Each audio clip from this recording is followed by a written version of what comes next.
ለየካቲት በዛቲ ዕለት አይረፍ። ቅዱስ ኤፍሬም መታሰቢያው ነው። በረከቱ በዚችም ዕለት የጴጥሮስና የሶፊያ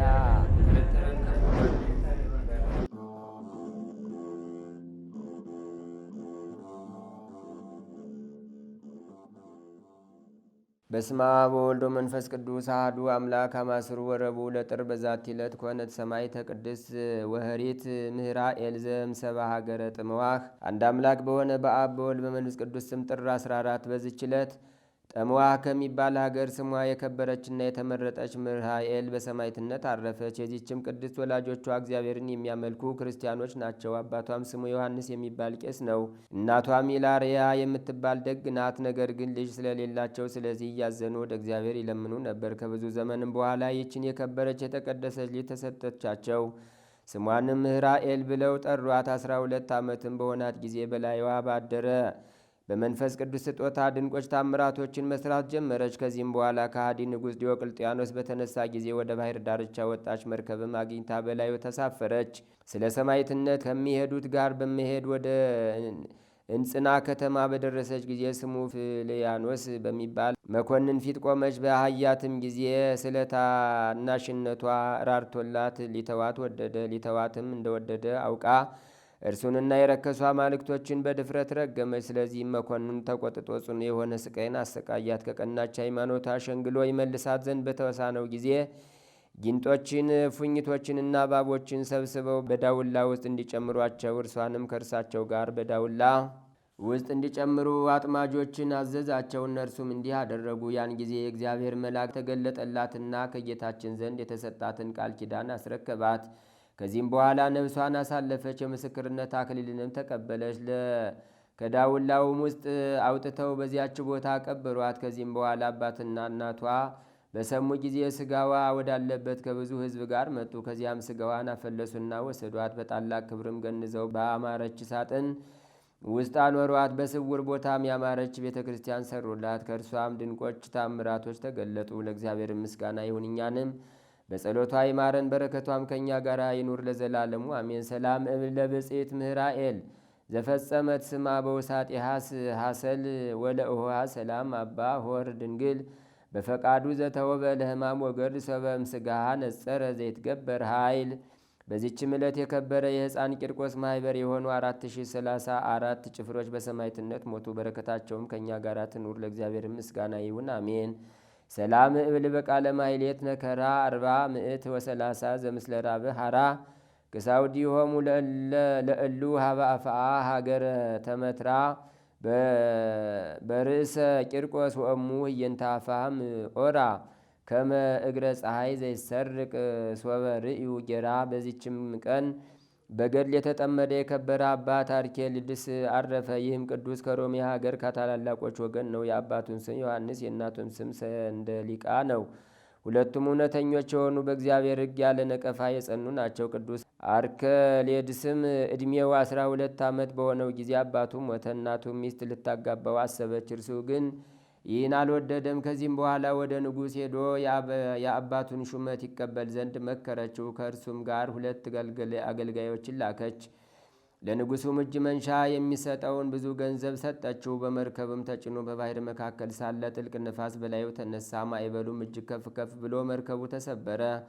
እርሱም በአንዲት የመርከብ ስባሪ ሰሌዳ ተንጠልጥሎ ወደ የብስ አደረሰችው። ከባሕሩም ሲወጣ ማዕበል የተፋው በድን አገኘ። ተቀምጦም በላዩ አለቀሰ። የዓለምን ኃላፊነትም አሰበ። ነፍሱንም የሚገስጻትና የዚህ ኃላፊው ዓለም ገንዘብ ምኔ ነው? ለአንቺስ ምንሽ ነው? ከሞትኩ በኋላ ወደ አፈር እመለሳለሁና የሚላት ሆነ። በዚያንም ጊዜ ክብር ባለቤት ወደ ሆነ ወደ ጌታችን ኢየሱስ ክርስቶስ ለመነ፣ የቀና መንገድን ይመራው ዘንድ። ከዚህም በኋላ ተጓዘ። በቅዱስ ሮማኖስ ስም በሶርያ አገር ወደ ተሠራ ወደ አንድ ገዳም ደረሰ። ከገንዘቡም ከእርሱ ጋር የቀረበውን ሁሉ 200 የወርቅ ዲናር ለአበምኔቱ ሰጠው። የምንኩስና ልብስንም እንዲያለብሰው ለመነው። የከበረ አርክሌድስም ከመምጣቱ በፊት ለአበምኔቱ መንፈስ ቅዱስ አስረድቶት ነበር። ወደ እርሱም በደረሰ ጊዜ አበምኔቱ ደስ አለው። የከበሩ መነኮሳትን ሁሉንም ሰበሰባቸውና በቅዱስ አርክሌድስ ላይ ጸለዩ። አበምኔቱም የምንኩስና ልብስን አስኬማንም አለበሰው። መነኮሳቱ ሁሉም በእርሱ ደስ አላቸው፣ የእግዚአብሔርም ጸጋ በላዩ ተገልጻለችና። ከዚህም በኋላ የከበረ አርክሌድስ በጠባብ መንገድ ተጠመደ፣ ጽኑ ገድልን ተጋድሏልና። ሁልጊዜ በየ7 ቀን የሚጾም ሆነ፣ በቀንና በሌሊትም ይጸለያል። እግዚአብሔርም ሀብተ ፈውስን ሰጥቶት በአንድነት ወደ እርሱ የሚመጡትን ብዙዎች በሽተኞችን አዳናቸው። የሴቶችንም ፊት ከቶ እንዳያይ ከጌታችን ከኢየሱስ ክርስቶስ ጋር ቃል ገባ። ከእናቱ ዘንድም 12 ዓመት ያህል ወሬው መሰማቱ በዘገየ ጊዜ በእርሱም የሆነውን አላወቀችም፣ የሞተ መስሏታልና እጅግ አዘነች። ከዚህም በኋላ የእንግዶችና የመጻተኞች መቀበያ የሚሆን ቤትን ሰራች፣ መንገደኞችም እንዲያድሩበት አደረገች። በአንዲት ዕለት የብፁዕ አርኬሌድስ ዜና ሲናገሩ መንገደኞችን ሰማቻቸው። እነርሱም ቅድስናውን፣ ተጋድሎውን፣ ምልክቶቹንም የመልኩንም ደምግባት ሰምታ ልጇ እንደሆነ አወቀች። ዳግመኛም መንገደኞችን ጠየቀቻቸው፣ ስራውን ሁሉ ነገሯት። እርሱ ሕያው እንደሆነ ተረዳች። በዚያንም ጊዜ ተነስታ ወደ ከበረ ሮማኖስ ገዳም ሄደች። ወደ ልጇ ወደ አርኬሌድስም እንዲህ ብላ ላከች። እነሆ ፊትህን አይ ዘንድ ወዳጄ ወድጄ እኔ እናትህ መጥቻለሁ። እርሱም ከቶ የሴቶችን ፊት እንዳላይ ከክብር ባለቤት ከጌታ ኢየሱስ ክርስቶስ ጋር ቃል ገብቻለሁና ቃል ኪዳኔን ማፍረስ አይቻለኝም ብሎ መልሶ ወደ እርሷ ላከ። ዳግመኛም ፊትን ካላያሳየኸኝ እኔ ወደ ዱር ይሄዳለሁ፣ አራዊትም ይበሉኛል ብላ ወደ እርሱ ላከች። የከበረ አርክሌድስም እርሷ እንደማትተወው እርሱም ለእግዚአብሔር የገባውን ቃል ኪዳን ማፍረስ እንደማይቻለው ባወቀ ጊዜ ነፍሱን እንዲወስዳት ወደ ጌታችን ለመነ። ከዚህም በኋላ የበሩን ጠባቂ ወደ እኔ ትገባ ዘንድ እናቴን ተዋት አለው። በገባችም ጊዜ ሙቶ አገኘችውና በታላቅ ድምፅ በመጮህ አለቀሰች። ነፍሷንም ይወስድ ዘንድ ወደ እግዚአብሔር ለመነች። ልመናዋንም ተቀብሎ ነፍሷን ወሰደ። ከዚህም በኋላ ስጋዋን ከልጇ ስጋ ለይተው ለብቻዋ ሊቀብሩ ወደዱ። ከከበረ አርኬሌድስም በድኔ እናቴን ስጋ ከስጋ አትለዩ፣ በሕይወቷ ሳለች ታየኝ ዘንድ ልቧን ደስ አላሰኘሁምና የሚል ቃል ወጣ። ይህንንም ቃል በሰሙ ጊዜ እጅግ አደነቁ፣ አመሰገኑት። ሁለቱንም በአንድ መቃብር ውስጥ ቀበሯቸው። ጌታችንም ለበሽተኞች ታላቅ ፈውስን ከስጋው ገለጠ። ለእግዚአብሔርም ምስጋና ይሁን፣ እኛንም በዚህ አባት ጸሎት ይማረን፣ በረከቱም ከእኛ ጋር ትኑር ለዘላለሙ አሜን። ሰላም ለአርክሌድስ በዕለተ ፈጸም ከበድረ ሶበ ወላዲትከ ሞተት እንዘ ትተልወከ ድህረ ለእለ ሀለዩ ሰብ እንተ ባሕቲታ ቀቢረ አስማእከ እምበድንከ ዘይቤ ነገረ ምስለ ስጋ እምየ ይኩን ስጋየ ህቡረ። በዚችም ቀን የከበረችም ራይስ በሰማዕትነት ሞተች። ይህችም ብጽዕት በክርስቶስ ሃይማኖት ለጸኑ ለከበሩ አባቶች ልጅ ናት። ፈሪሃ እግዚአብሔርንም እየተማረች አደገች። በአንዲትም ዕለት ውሃ ልትቀዳ ወደ ወንዝ ስትወርድ ስለ ክርስቶስ የታሰሩ እስረኞችን አየች። እነርሱም ጳጳሳት፣ ቀሳውስትና ዲያቆናት ናቸው። ከእርሳቸውም ጋር ስሟን ይጽፍ ዘንድ መዝጋቢውን ለመነችው። መዘገባትም። ወደ ከሃዲውም መኮንን ወደ ቁልቁልያኖስ አቀረባት። እርሱም ለጣዖት ትሰግድ ዘንድ በብዙ ነገር ሸነገላት። እምቢ ባለችውም ጊዜ ቸብቸቦዋን ይቆርጡ ዘንድ አዘዘ። ከተባባሪዎቿም ጋር ምስክርነቷን ፈጸመች። ለእግዚአብሔርም ምስጋና ይሁን፣ የሰማዕታትን በረከታቸው ከእኛ ጋር ትኑር ለዘላለሙ አሜን። ሰላም ለእምራይስ ዘታድገት ቀሱታ ዘተቀድሃ ቦቱ ማየቀዳሜ ሕይወታ ውስተ አውደ ስም ትሁር ምስለ ሰማዕታት ሙቅህታ ሀየለት እምልሂቃን ወተላአለት በስርዓታ እንዘ አሰርቱ ወክሌቱ ክረምታ። በዚችም ቀን የዱማ ቴዎስ ወንድም የከበረ መክሲሞስ አረፈ። እነሆ ገድሉን ከወንድሙ ገድል ጋር በዚህ ወር በ17 ጽፈናል። ለእግዚአብሔር ምስጋና ይሁን አሜን። ሰላም ለመክሲሞስ እንዘ ንዑስ አሎ ዘወ በተጋድሎ ጊዜ አይረፈ ኪያው ለመጹ ተተቀብሎ መቃሪ ወሰበነጸረ ማህበረ ቅዱሳን ኩሎ ብፁዕ አንተ መክሲሞስ ይቤሎ። አንድ አምላክ በሆነ በአብ በወልድ በመንፈስ ቅዱስ ስም ጥር 15 በዚች ቀን እውነተኛ ነቢይ አብድዩ አረፈ። በዚችም ቀን ዳግመኛ በሶርያ ሀገር ያሉ የክርስቲያን ወገኖች የቅዱስ ጎርጎርዮስን የዕረፍቱን መታሰቢያ በዓል ያከብራሉ። በዚችም ዕለት የጴጥሮስና የሶርያ የአድምራና የይስሐቅም የዕረፍታቸው መታሰቢያ ነው። ዛቅረብኩ ማይሌታ ዘኪርያ ይላፈም ለተጸምዱ ከዘልፈ ለላ አነብብ ተወከብ ዘንዴቴ መጽሐፈን ተረሰይ ከግዚኦ ጸዲቀ መበለት ኩፈ እምላቡ ላን ዘተርፈ ነቢያት ቅዱሳን ሐዋርያት ሰባክያን ሰማዕታት ጻድቃን ደናግል አድዮ መነኮሳት ሄራን ባርኩ ባርኮ ጉባኤ ዛቲ መካን እስከ አረጋዊ ሊቅ ወንዑስ ሕፃን ለዘጻፎ በክርታስ ወለዛ ጻፎን ዘይደርስ ወለዛ አንበቦ ለዘተርጎሞ በልሳን አዲስ ወለዘሰማ ቃሎ በዝነ መንፈስ በጸሎተሙ ማርያም አራቂተ ኩሉም ባይ ስቡረ ይመሃረነ ኢየሱስ ክርስቶስ ተአምር ዘገብረ እግዚእነ ወአምላክነ ወመድኃኒነ ኢየሱስ ክርስቶስ ሳህሉ ወምሕረቱ ያህሉ ምስለ ኩልነ ህዝበ ክርስቲያን ለዓለም ዓለም አሜን። ቅርታውና ቸርነቱ በእውነት ለሁላችን ደርብና ጌታችንና አምላካችን ኢየሱስ ክርስቶስ ያደረገው ተአምር ይህ ነው። ሐዋርያው ቅዱስ ጳውሎስ በሮም ሀገር በጌታችን በኢየሱስ ክርስቶስ ስም እያስተማረ ወንጌልን በሚሰብክበት ጊዜ ብዙዎችን ሰዎች ወደ ኢየሱስ ክርስቶስ ሃይማኖት መለሳቸው። እርሱ ክርስቶስም የእግዚአብሔር ልጅ መሆኑን አሳመናቸው። ስለዚህም ክርስቲያኖች እየበዙ የወንጌል ትምህርት እየተስፋፋ ሄደች።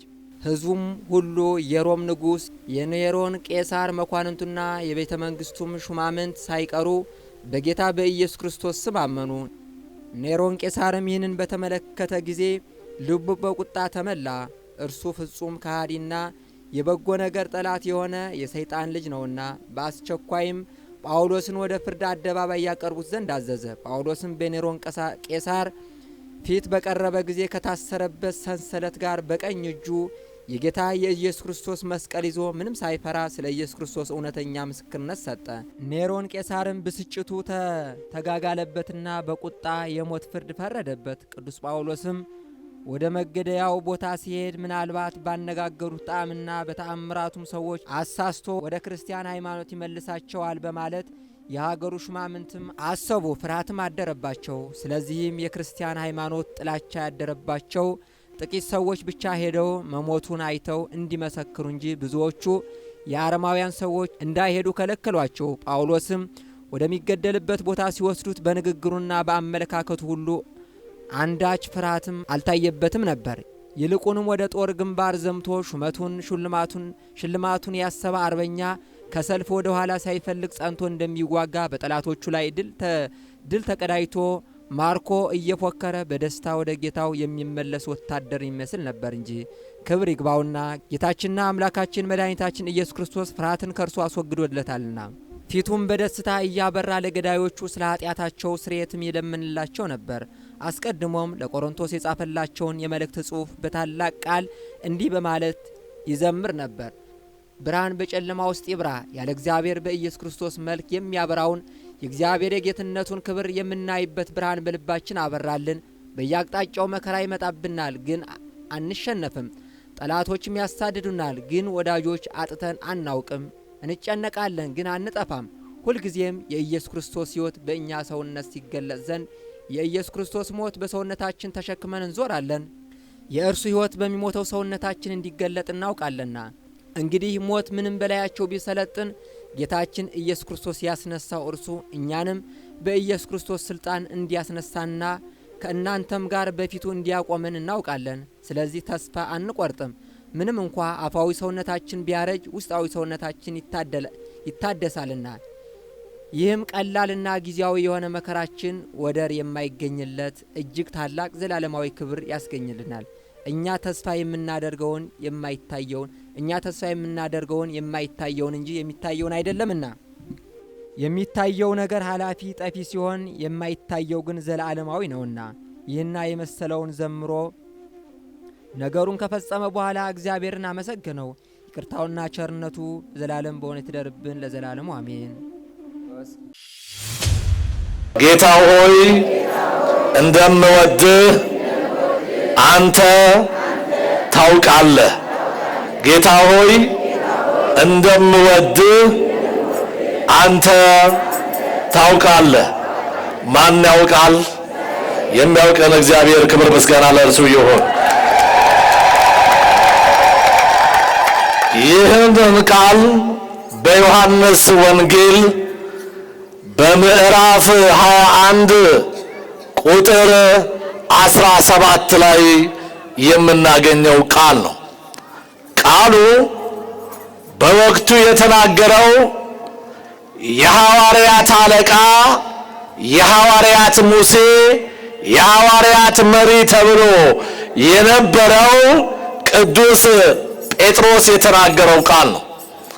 ይህንን ቃል ደግሞ የተነገረው ለኢየሱስ ክርስቶስ ነው። ኢየሱስ ማለት መድኃኒት ማለት ነው። ኢየሱስ ማለት አዳኝ ማለት ነው። ኢየሱስ ማለት ፈዋሽ ማለት ነው። ኢየሱስ ማለት ሁሉን አዋቂ ሁሉን ፈጻሚ ማለት ነው። ሁሉን የሚያውቅ እግዚአብሔር የልቦናችንን ትካዜ ይሰርዝልን። ታዲያ ኢየሱስ ክርስቶስ በዚህ በአሳ የሚያጠምዱበት ሐዋርያት ተክዘው፣ ሐዋርያት ደንግጠው፣ ሐዋርያት ፈርተው፣ ሐዋርያት ተሸሽገው፣ ሐዋርያት ግራ ገብቷቸው በነበረበት ሰዓት ኢየሱስ ክርስቶስ ለሐዋርያት ተገለጸ ይላል። ኢትዮጵያ ፈርታለች። ኢትዮጵያ ተጨንቃለች። ኢትዮጵያ እያነባች ነው። ኢትዮጵያ ተሸሽጋ ጸሎቷን እያደረሰች ነው። ማን ይገለጽላት? እሱ እግዚአብሔር ከተገለጠ፣ እርሱ አማኑኤል ካየ ማንም ሰው ምንም ማድረግ አይችልም። እርሱ እግዚአብሔር ኃያል ነውና፣ እሱ እግዚአብሔር ብርቱ ነውና፣ እሱ እግዚአብሔር ነገሥታትን ድል ማድረግ ይችላልና፣ እሱ እግዚአብሔር ኃያላኖችን ደካማ ማድረግ ይችላል፣ ደካማዎችን ደግሞ ብርቱ ማድረግ ይችላል። ክብር ምስጋና ለመድኃኔዓለም ይሁን። ይህ እግዚአብሔር ነው። ታዲያ እንባችሁን ቤታችሁ የሸፈነላችሁ ስንት ሰዎች አላችሁ? ጠባሳችሁን ልብሳችሁ የሸፈነላችሁ ስንት ሰዎች አላችሁ? አይዟችሁ፣ ገበናን የሚሸፍነው እግዚአብሔር እርሱ ሲመጣ ገበናችንን ሁሉ ያጠፋና በብርሃን እንድንመላለስ ያደርጋል። ተግታችሁ ግን ጸልዩ፣ አትቸኩሉ። እግዚአብሔር ረሳኝ አትበሉ። መከራ ላይ መከራ ሲመጣ በቃ አለቃልኝ ልሞት ነው አለቀልኝ አትበሉ። እግዚአብሔር ያለቀውን ነገር መቀጠል ይችላል። እውነት ሐሰት? ክብር ምስጋና ለእርሱ ይሁን። እሱ መቀጠል ይችላል። ታዲያ የአይሁድን ፍራቻ፣ የአይሁድን ማስፈራራት፣ የአይሁድን ዛቻ፣ የአይሁድን ጦር፣ የአይሁድን መሳሪያ፣ የአይሁድን ሰይፍ ፈርተው ሐዋርያት ደቀ መዛሙርት ተደብቀው ሳለ በማታ ይወጡ ነበረ ይላል። መቼ ይወጡ ነበረ? በምሽት ይወጡ ነበረ። ምሽት ሲሆን ጨለማው ብርሃንን ደቀን ሲያደርገው በዚያ ሰዓት እንጀራ ፍለጋ በማታ ይወጡ ነበረ። እንጀራ ፍለጋ በቀን ይገሉናል ብለው ፈርተው ማታ ሲመሽ ይፈልጉ ነበረ። ግን ቅዱስ ጴጥሮስ እንዲህ አለ፣ ደቀ መዛሙርቱ 12ቱን ደቀ መዛሙርት እንዲህ አላቸው፣ አሁን ትንሽ መሽቷል። የሚበላ አጣችሁ ልታልቁ መሆኑን አውቃለሁ። እየተሰቃያችሁ መሆኑን አውቃለሁ። ደንግጣችሁ ፈርታችሁ የአይሁድን ጦር ፈርታችሁ እንደተሸሸጋችሁ አውቃለሁ። እኔ አሳ ላመጣላችሁ ልሄድ ነው አላቸው። ምን ላመጣ? የሚበላ ከማን ይሻላል? ምድራዊ እንጀራ ይሻላል? ሰማያዊ እንጀራ? ምድራዊ ሰዎች የሚሰጡን ይሻላሉ? ሰማያዊ አባት ቢሰጠን ይሻላል? የሚገርማችሁ የሱ እንጀራ አይሻግትም። የሚገርማችሁ የሱ እንጀራ ከመሶብ አያልቅም። የሚገርማችሁ የሱ እንጀራ ጎተራውን እንደሞላ ሁልጊዜ ትኩስ ነው። የሚገርማችሁ የሱ እንጀራ ሁልጊዜ በሽታ ብቻ ነው የምንጠግበው። እኛ የምንበላው እንጀራ ለጨጓራችን የማይስማማ ደም ግፊትና ደም ብዛት የሚያመጣ ሱካርና እሪ የሚያመጣ የተለያየ በሽታ የሚያመጣ እንጀራ እንበላለን። አሁንም እንበላለን፣ አሁንም እንበላለን። ወዲያው ደግሞ ቆይቶ ይርበናል። እሱ የሚሰጠው እንጀራ ግን ዘላለም የሚያስርብ ነው። ክብር ምስጋና ለእርሱ ይሁን። ዘላለም የሚያስርብ እንጀራ ይሰጠናል።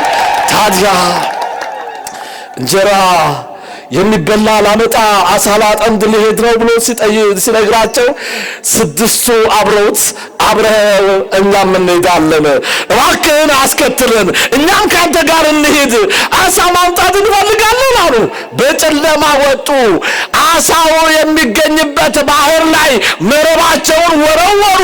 ነገር ግን ሌሊቱን ሙሉ የወረወሩ አንድ አሳ በመረባቸው ሊገባ አልቻለም።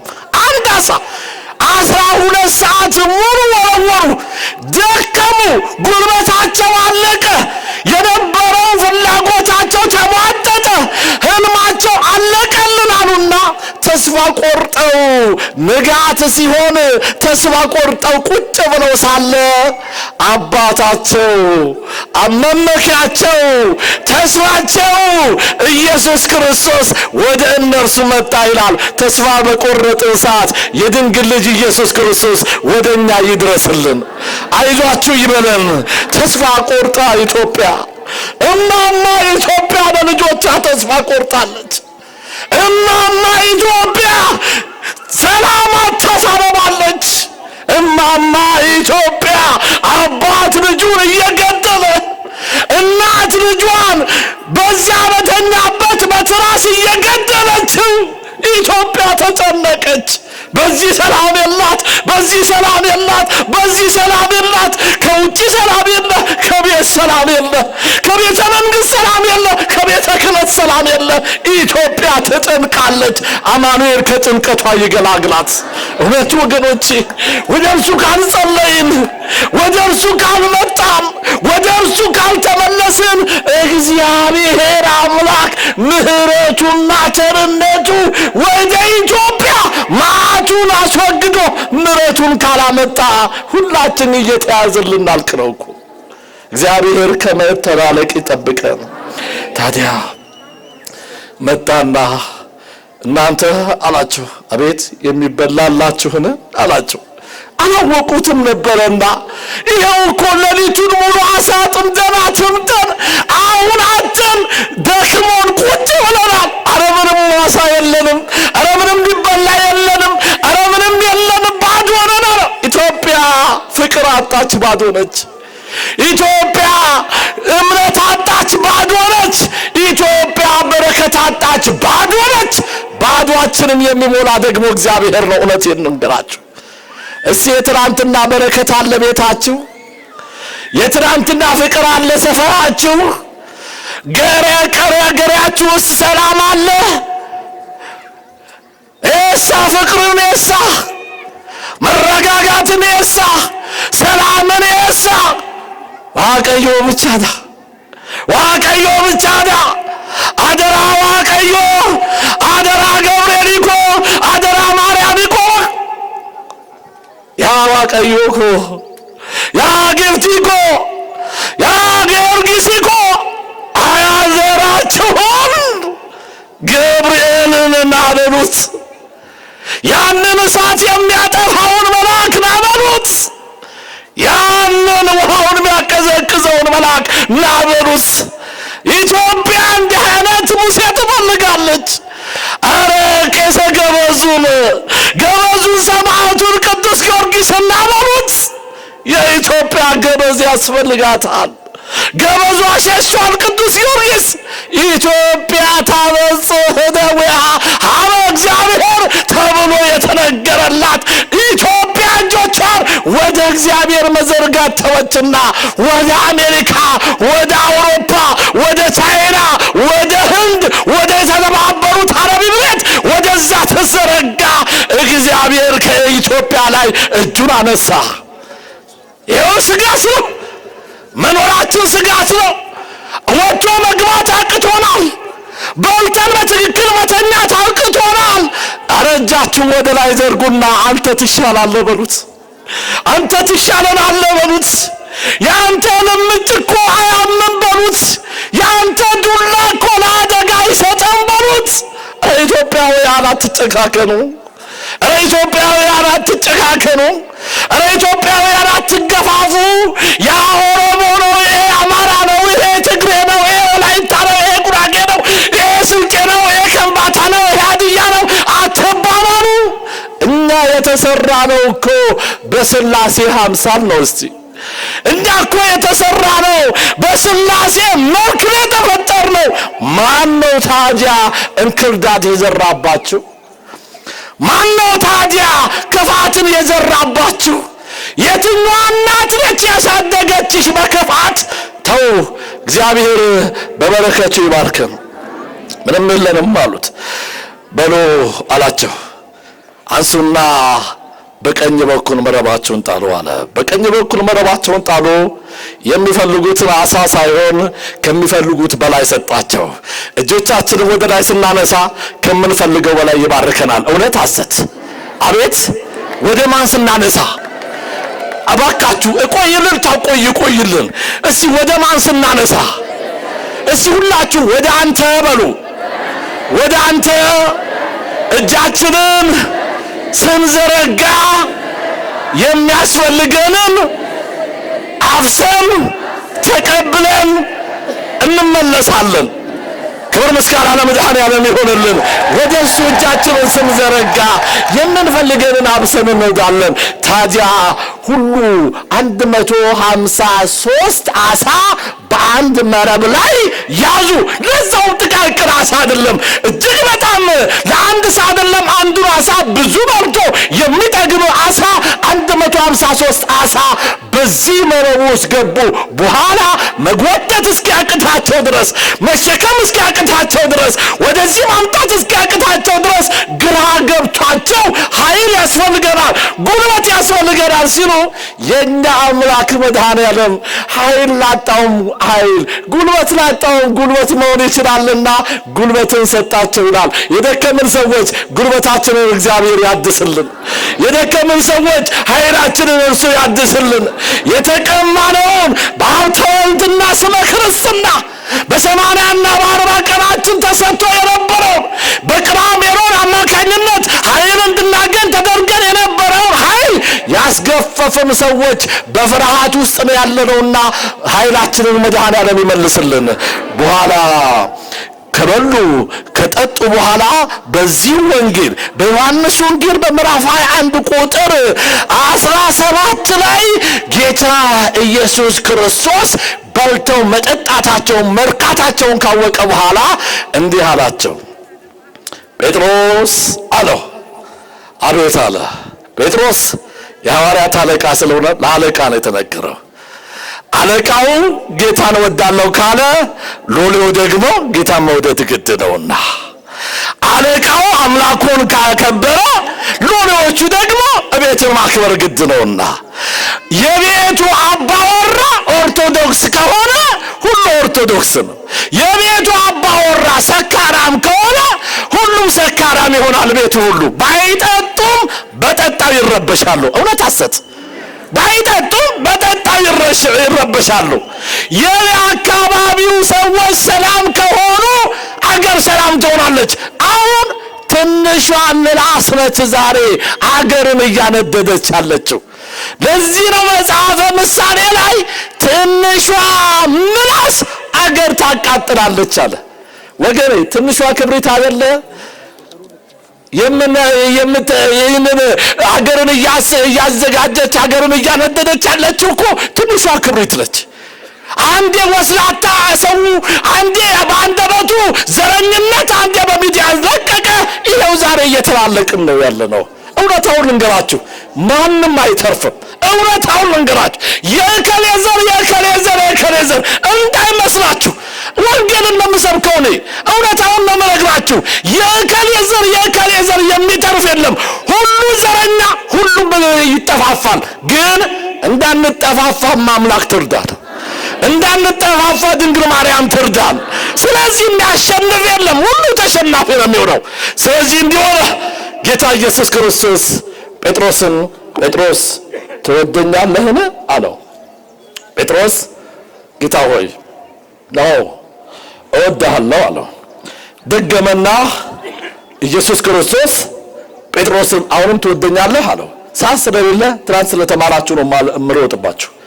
ደገመና አሁንም አዎ ጌታ ሆይ እወድሃለሁ አለ። እንዲህ አድርግ እያለ ትእዛዝ እያዘዘ ነው። ሶስተኛ ላይ ጴጥሮስ ትወደኛለህ አለው። አዎ ጌታ ሆይ እንደምወድህማ ከኔ በላይ አንተ ታውቃለህ አለው። ግን ጴጥሮስ ተናዶ ነበረ፣ ተበሳጭቶ ነበር ይላል። ለምን? 3 ጊዜ ለምን ደግሞ ጠየቀኝ? 3 ጊዜ ለምን ደግሞ ጠየቀኝ? ሊቃውንቱ ብዙ አተታይ ያትታሉ። እኔ ግን ጥቂቷን ነገር ልበላችሁና ትምህርት ልዝጋላችሁ። ጴጥሮስን 3 ጊዜ መጠየቁ ሶስትነቱን፣ የሥላሴ ሶስትነትን፣ ትወደኛለህን የሚል ቃል 3 ጊዜ መደጋገሙ አንዱን 3 ጊዜ ማለቱ ቃሉ አንድ መሆኑ አንድነቱን 3 ጊዜ መደጋገሙ ሶስትነቱን ያጠይቃል ይላል። አንድም ይላሉ ሊቃውንቱ አንድም ጴጥሮስ ዶሮ ሳይጮህ 3 ጊዜ ትክደኛለህ ተብሎ ያኔ በመስቀሉ ኢየሱስ ክርስቶስ ሳይሰቀል ዶሮ ሲጮህ 3 ጊዜ ትክደኛለህ ተብሎ እንደተነገረው ጴጥሮስ ያንን እንዲያስታውስ ዶሮ ሲጮህ 3 ጊዜ እንደካደው በኋላ ከካደው በኋላ ተጸጽቶ አልቅሶ እንደተመለሰ ያንን ሊያጠይቀው ቅዱስ ጴጥሮስን 3 ጊዜ ጠየቀው ይላሉ ሊቃውንት። አንድም ኢሉና ይድጭበታል ሌላውን አተታ ትናንትና ተማምራቸዋል ብዬ አስባለሁ። ታዲያ ወገኖቼ እሺ እግዚአብሔርን እወደዋለሁ የሚል ሰው የእግዚአብሔርን መውደድ በተግባር ይለውጣል። ጴጥሮስ እወድሃለሁ ብሎ መሰከረ። መውደዱን በምን ገለጸ? በተግባር ገለጸ። ምን አድርጎ? ወንጌል ሲያስተምር ወንጌል አትስበክ ሲባል ወንጌል እሰብካለሁ አለ። ተያዘ።